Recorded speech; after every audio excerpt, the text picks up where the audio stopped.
গতকালকে আদিত্য সিং বলে এক যুবককে গ্রেপ্তার করে বেঙ্গল এসটিএফ এবং তারপর থেকে তার বাড়িতে একেবারে আসে আদিত্য সিং এর বাড়িতে এবং বেঙ্গল এসটিএফ এর আধিকারিকরা আসে এবং গোটা ঘটনা তদন্ত শুরু করে তার কাছ থেকে একটি মোবাইল ফোন এবং ল্যাপটপ নিয়ে যাওয়া হচ্ছে। যেটা জানা যাচ্ছে যে মন্ত্রী উমেশ রায়ের সঙ্গে বেশ তার গতিবিধি সমস্ত কিছু কিন্তু লক্ষ্য করছিল এই আদিত্য, এবং সেই আদিত্য সমস্ত ডেটা পাঠাচ্ছিল হামিমের কাছে এবং হামিম গোটা বিষয়টাকে তার অনুকরণ করে সেখানে তাকে ধরার, তাকে ডকুমেন্ট তুলে দেওয়া সমস্ত কিন্তু কাজ করতো এই আদিত্য।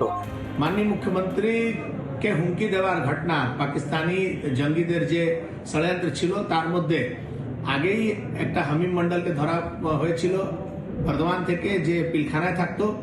তার গার্লফ্রেন্ড ধরা পড়লো অর্পিতা ঘোষ, যে হানি ট্র্যাপ করতো। আজকে আবার এসটিএফ একজনকে ধরেছে, তার নাম আদিত্য সিং।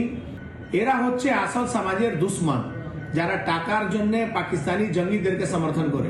এদের ভরসাতেই আমাদের উপরে এই থ্রেড গুলো আসে। যারা এর সঙ্গে যুক্ত ছিল একজনও ছাড় পাবে না।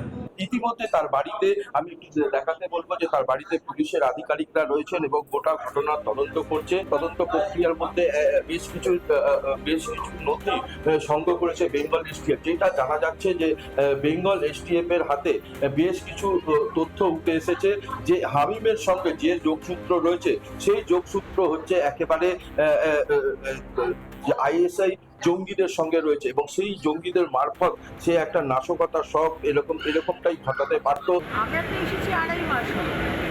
এর আগে তো মমতা ব্যানার্জি, অভিষেক ব্যানার্জি তৃণমূল সরকার ছিল।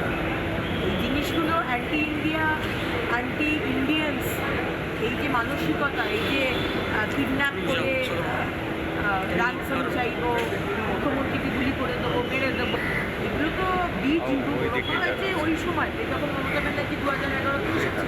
এই ক্যাডারিসদের ঢুকিয়েছেন তো আগের সরকার, শুভেন্দু অধিকারীর আমলে। এটা আমরা মানে পারতেই তো একদম নিচ থেকে কেটে দেবো। হাওড়া থেকে প্রসেনজিৎ অধিকারী রিপোর্ট, রিপাবলিক বাংলা। নানা ধরনের কন্টেন্ট দেখার জন্য লাইক করুন, শেয়ার করুন আমাদের ফেসবুক পেজ, সাবস্ক্রাইব করুন আমাদের ইউটিউব চ্যানেল।